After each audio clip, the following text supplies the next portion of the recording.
12 separate people that told me the same story, which is of seeing someone, apparently human, who changed into a reptilian figure in front of their eyes and then went back again. And I was turning as I was speaking. And as I turned, all I could hear was, and I turned around and she's holding her chest. She said, my God, I wasn't going to tell you about that. She said, I thought even you would think I'm crazy. And she tells me the story. She said, what happened was she went out one night and she said, I walking through the forest and she saw a light. She said, so I walked through the trees quietly and I looked through where the light was. She said, and there was this ring of people wearing robes. She said, and the person conducting the robe, conducting the ritual in his robe, was Ted Heath. She said, and standing next to him was a guy called Anthony Barber, who was Heath's Chancellor of the Exchequer. He was Prime Minister at the time this was happening. She had this experience. And she said, I'm looking. I said, I was shocked, obviously, but I'm looking. And she said, suddenly, Heath shifted into a reptilian form and grew about 2 feet. Now, that is an absolutely common theme I've heard all over the world, that when they shift into a reptilian form, they get taller and bigger. Because that's the real entity behind the human facade, you see. What shocked me more than anything is the rest of the ring didn't react. It was like it was the most natural thing ever. It wasn't like, oh my God, what's that? No, everyone stayed calm. Like, oh yeah, this is what happened. Even if it's not true, you've been primed, so what jumps to mind is what you were just primed to believe, what you were just primed to say.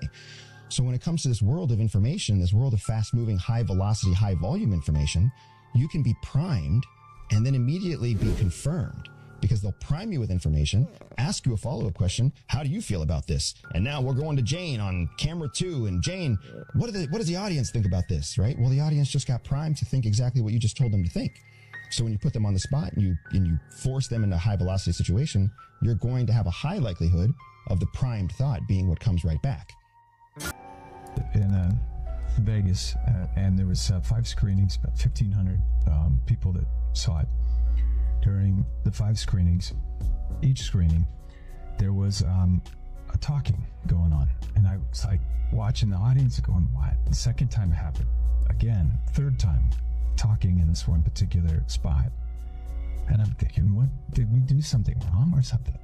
But so then one more time it happened. At the end, I was asking about the movie, and I asked them about that one particular part where everybody's talking, and they all cried out Epstein Island. And then I went, oh, okay, now I understand what we're up against. Wow. Epstein Island isn't the only sex island out there.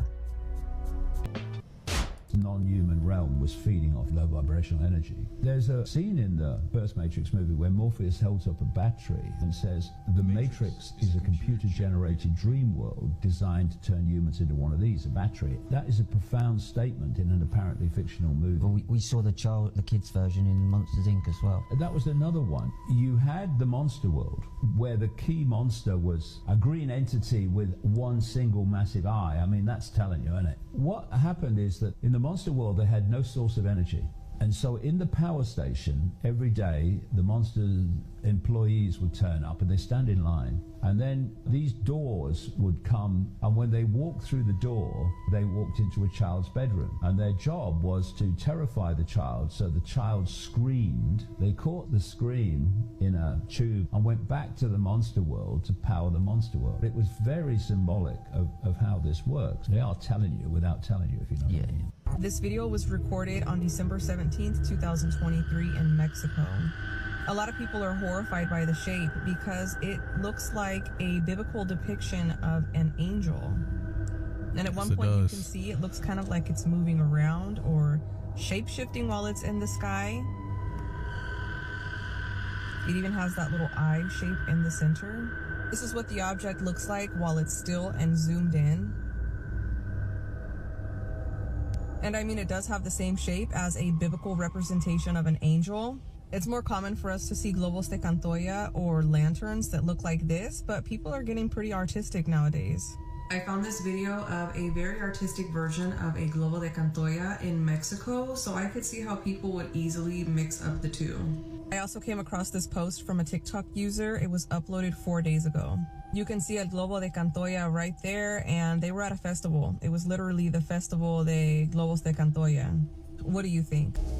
Okay, this is a bit creepy. Let me know what you guys think. Yeah, I thought this one was very interesting. So, why does NASA have all these old school cars?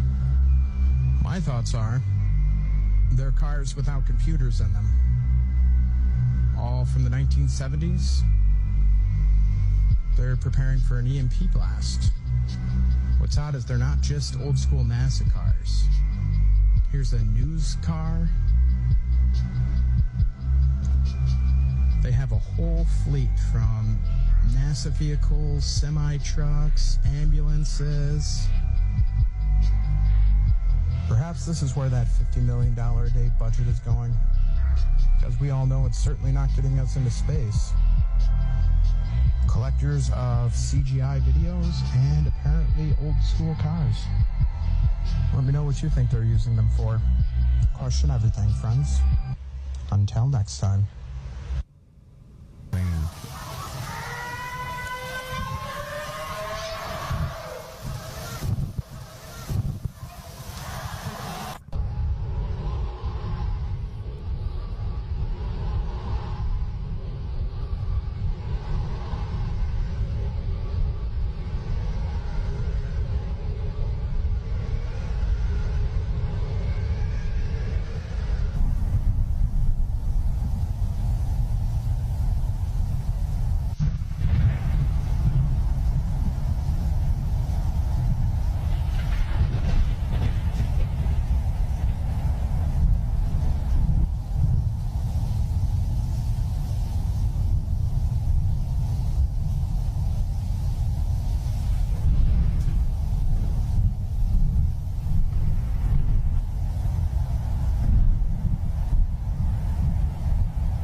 It's a strange story that I've told many times, but I'll tell it again for those who haven't heard it. When I went on this field trip with this camp that I was a part of, we went to this pool and all the kids were in the pool swimming, but I didn't know how to swim, so I was just chilling outside with one of the camp leaders. I went to that summer camp for like 5 years, 4 or 5 years in a row. And so I was very familiar with all the camp leaders. To this day, still remember their faces and their names. But this dude in particular, he was only there for like a few weeks and he was strange. He always wore sunglasses and he had like blonde hair, super blonde hair and like pale skin. So looking back on it, I feel like he was, have you heard of the tall whites, the Nordics? You've heard of them? Yeah, I think he was one of those. He sat me down because I didn't know how to swim, so he's hanging out with me. And for whatever reason, he starts talking to me about the Bible and the book of Revelation and tells me, he sits me down at 8 years old and he says, Eddie, one day there's going to come a time in your life where the governments of the world are going to create the mark of the beast and they're going to try to push it on everybody. And he said, first, they're going to try and do it politely, advertise it. And then slowly they're going to create something that makes it so that you have to get it. And then eventually they're going to just